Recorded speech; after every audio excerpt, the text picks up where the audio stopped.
Hi everyone and welcome to Club 4 episode 25 of Rolling in the Isles, an FM20 British Isles Journeyman series with me, the United City FM. Welcome along and welcome to a brand new season at Manchester City, but one with a slight difference. Having won the Premier League last season, we are now focusing solely on the Champions League.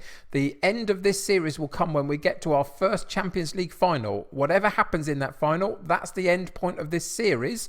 So now all our attention turns to the Champions League. So the Premier League will happen in and around our episodes, but the episodes will be focused on the Champions League group stages initially, and then the knockout stages as hopefully we progress.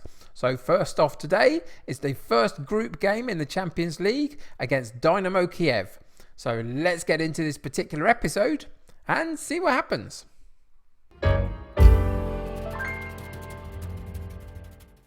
So, as I say, we're focusing solely on the Champions League this time round, so the Premier League is going to happen in and around the episodes. It hasn't been the best of starts so far in the Premier League. I'll tell you all about that in a second, but we have been through a transfer window, a summer transfer window, so it's time first off just to check in with the business that we did over the summer, and we did a couple of bits, not a lot, but a couple.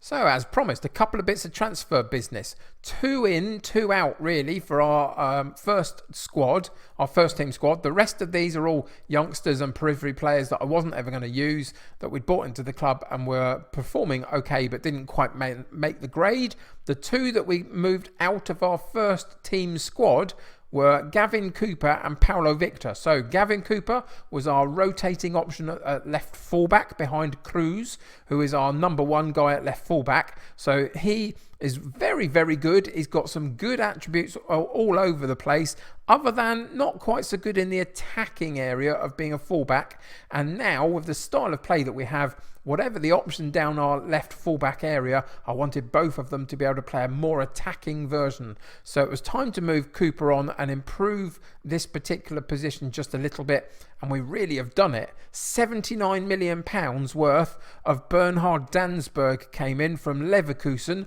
and it was a full payment. £79 million was a release clause, so we paid it all in one lump sum. And he is exceptional. He's going to be fantastic for us, and it wouldn't surprise me if by the end of the season he'd got that number 1 spot in the left back position. But Cruz starts off that way, and we'll see how they both perform over the season. But this guy has got everything I want him to have.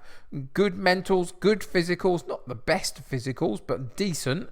But is a very, very good attacking option from the left fullback position. So that's why we brought him in. And at 22 is a very good age as well. So Dansberg comes into the club. The other one that we let go from our first team squad was Paulo Victor. Nothing wrong with it for this guy. Again, he's very good. He performed very well for us. But what I was looking for was a direct replacement for Camavinga playing the deep lying playmaker role in central midfield.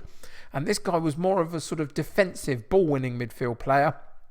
And I wanted a like-for-like replacement for Camavinga. So Victor then didn't quite match up to that. So eventually I decided to let him go, which is fine. He was brilliant.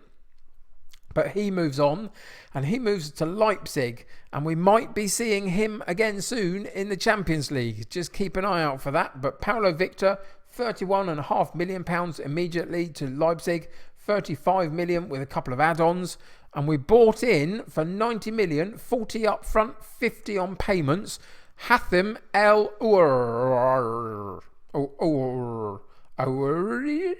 yeah, not quite sure how to pronounce his last name just yet.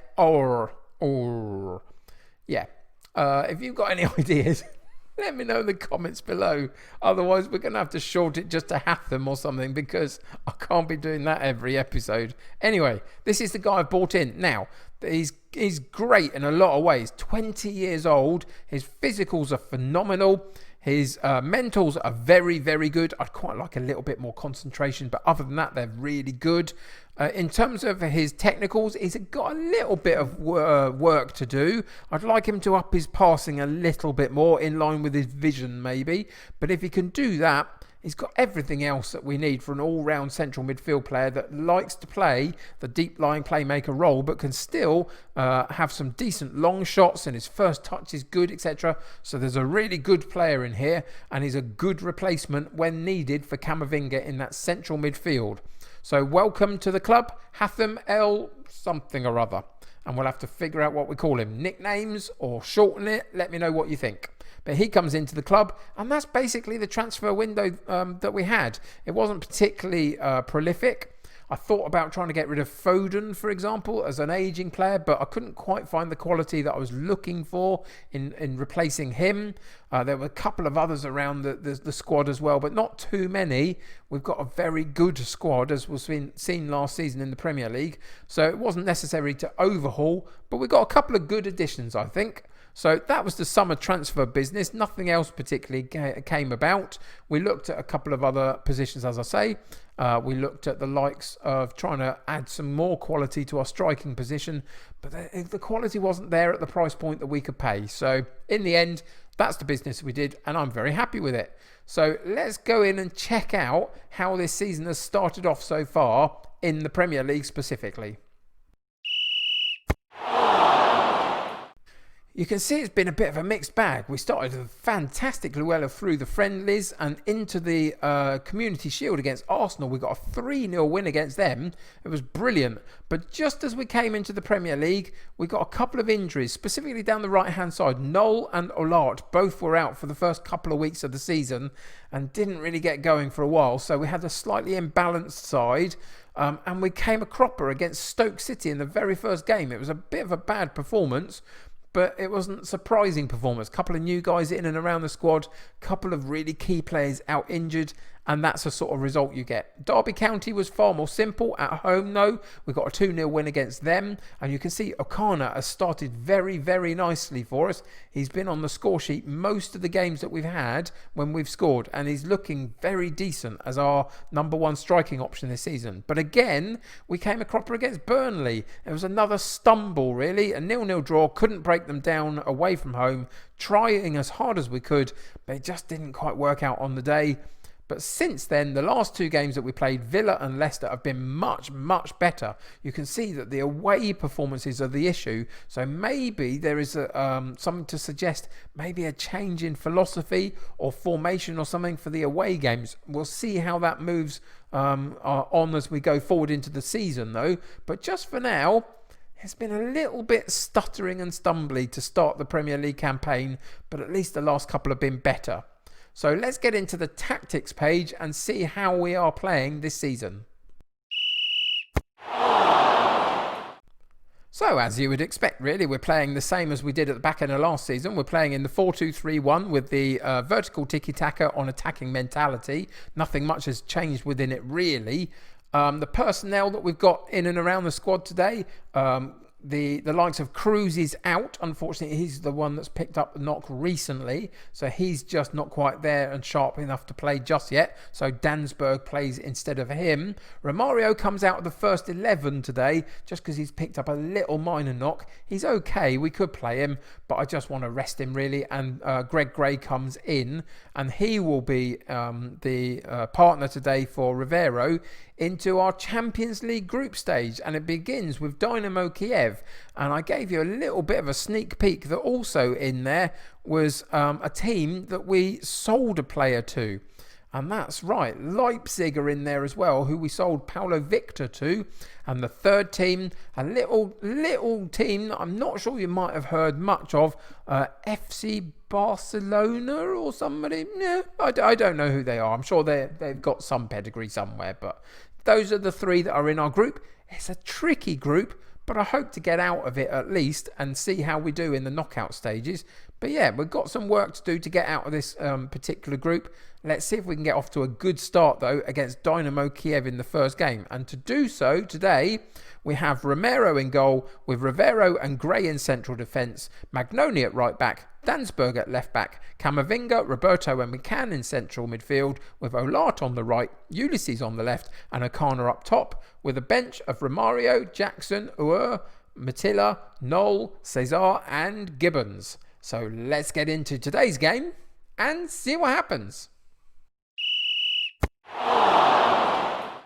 So I've suggested calmly to the team that I think they should be winning this one comfortably, and I do believe that. I think we are far in advance the better side. It's just about whether we can cope with being away from home, really. And so far this season, we've seen that it's been a little bit challenging here and there. So let's see how we get on today. So we're in our change strip of the dark colours, and let's see what Dynamo Kyiv can do against us, really. They're working the ball very nicely through central midfield as we speak. Quite calmly, quite slow-paced build-up, but that's okay. They've managed to get it to a crossing opportunity, and then we get a foot in, or a header in, and then a foot in. We partially clear it, but not very well, really, with no real specific direction. It was just booted forward, and that unfortunately means they come back at us for a second chance, and they whack it against the crossbar, and we are very fortunate very early on to not go down one goal down after 6 minutes or so. It was a brilliant strike of the ball. A couple of inches lower, the goalkeeper would still have been beaten, and they would have been one up. So not the best of starts so far. And let's see how we can get on with the first highlight. Hopefully that we get a chance down at their end. So Ulysses picks up, cuts in centrally into midfield, out to Olatu, goes past his fullback, and then drifts it past the goalkeeper. But it again hits the woodwork. It was a sort of a decent enough effort, but maybe didn't quite get hold of it. And then he picks up a bit of a knock, apparently. We'll have to check that out in a second after this highlight is finished. But is Ulysses in the penalty box? And has he given a penalty? I think he possibly has. And I think he did. He did. He gave a penalty. And so we get a chance fairly early on, 25 minutes in, to get a goal from O'Connor, and he continues his goal-scoring march for this season. He started magnificently well, but we do have to just check on Olart as soon as we come out of this highlight and just see where he's at in terms of his health. So we'll skip the penalty, and then we'll go and check him out. He's on 78% conditioning. Does that improve if we let it drift on a little bit? It does. So he's not in the worst condition. We'll get him through to half time at least, and then we'll reassess him at that point. It's him that's over the free kick into the sort of 6-yard box, but the goalkeeper comes out with no problem at all, does he really? And gets to calm the play down again, really. Sends it into their midfield area, and they win the second ball, which is good for them. But then Magnoni had other ideas and got a good foot in, leading to a lot, being able to run down the right-hand side, go all the way into the box, and then he probably should have looked to cross rather than shoot, shouldn't he, really? And it comes to nothing in the end, which was disappointing. And just approaching half-time, I think we will be taking Olart off in the at the half-time point, just to protect him. We don't need any injuries at this point. So you've played well, but I think there's room for improvement. We'll end the team talk there, and then we will just take Olart off and put Noel on, just to make sure that for this particular game, we don't actually cause any problems for ourselves, really, and protect our players as much as we can. Having the 1-goal advantage already, let's go into the shouts also and demand more at this point, and just see if we can put a bit of a rocket up them, just because they haven't been as dominant as I like them so far. But here we go. Noel down the right hand side gets a chance to cross, does so to the far post. Ulysses on his right foot, and then he gets a second attempt from a really bad defensive display, and he nicks in there and has a strike at goal which nobody could stop. And we go 2-0 up. Good work initially down the right-hand side by Noel. Cuts it into Ulysses. Has one bite at the cherry. Comes back. A little bit of a mix-up. He finds himself directly in front of the ball and then gets to put it in the back of the net with no major problems. And that's a little bit more comfortable, isn't it, really? 55 minutes gone. 2-0 up. O'Connor on the ball. Gets a long shot, but it's a very wayward long shot, isn't it, really? And doesn't trouble anybody, even the goalkeeper.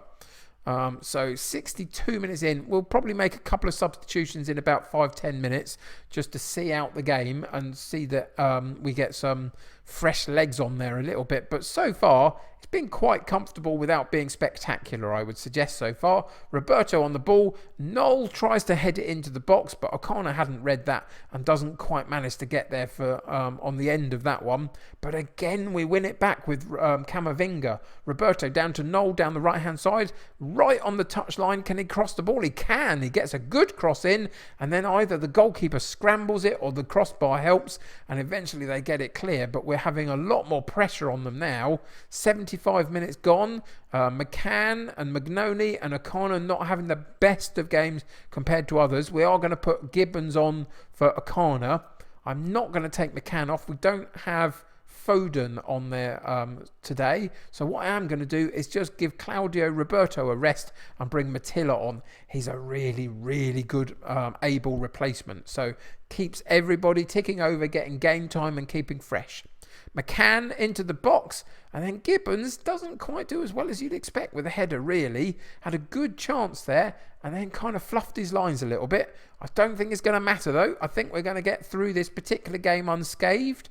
As long as the Olart injury isn't particularly bad, I think this has been pretty decent. 2-0 win to start the competition off. Not bad at all, so we can calmly go, good win, boys.